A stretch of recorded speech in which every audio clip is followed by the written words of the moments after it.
GNK మనిషినని నా పేరు చెప్పి ఎవడో నీకు టెలిఫోన్ చేస్తే నువ్వు వెంటనే పరిగెత్తేడువేనా? అరే మీరొకరు మీ పేరు వినా పరిగెత్తారు. ఏదైనా లంపగా దొరుకుతుంది కదా అని పరిగెత్తాడు.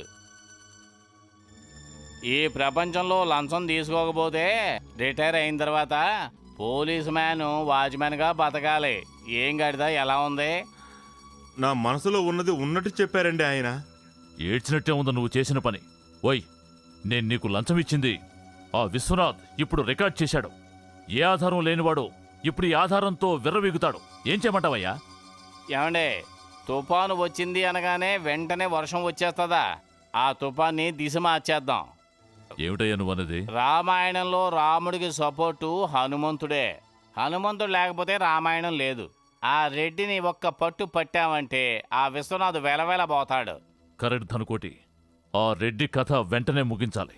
ఆనంద్, జోక్ రూపంలో మనసులో ఉన్న చెప్తున్నారా? నిజంగా చెప్తున్నాను, నేను మిమ్మల్ని మర్చిపోలేదు. మీరే నన్ను అర్థం చేసుకోలేదు. డబ్బొచ్చినంత మాత్రాన నా మనసు మారలేదు. నాకు మీరంటేనే ఇష్టం. మీతో కలిసి గుడిసెలో జీవించిన నాకదే స్వర్గం. బిలీవ్ మీ, త్వరలో కలుస్తాను. Okay, see you, bye. అన్నయ్య. ఎవరా గుడిసె? అన్నయ్య, అది అని అడిగాను. ఆనంద్. ఎవరా ఆనంద్? ఎక్కడ పనిచేస్తున్నాడు? ఉద్యోగం లేదు. అందుకే ప్రేమిస్తున్నాడా? ఎక్కడుంటాడు? గణేష్ లాడ్జ్లో. ప్రేమిస్తున్నాను సార్. మీ శాంతి నేను మనసారా ప్రేమిస్తున్నాను. అది డబ్బు కోసం అని నా ఉద్దేశం. మీకు డబ్బు వచ్చింది ఇప్పుడు, కానీ మా ప్రేమ చిగురించింది ప్లాట్ఫామ్ మీద.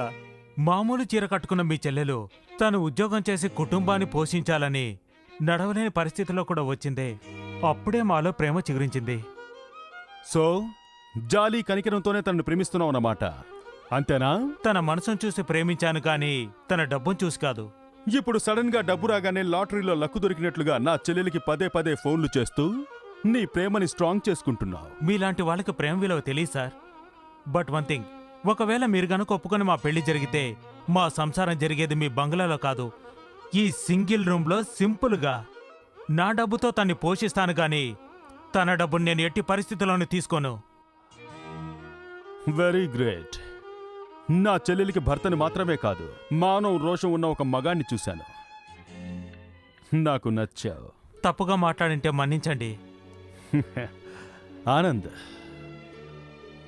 మా అమ్మని నేనెంతో అభిమానించాను. ఇప్పుడు మా అమ్మకు వారసురాలుగా నాకు చెల్లెలే మిగిలింది. తనకు ఎలాంటి చిన్న కష్టం వచ్చినా సరే తట్టుకోవడం నా వల్ల కాదు. అందుకే మీతో అలా మాట్లాడాను. నా చెల్లెల్ని మీకు ఇవ్వడం నాకు మనస్ఫూర్తిగా ఇష్టం.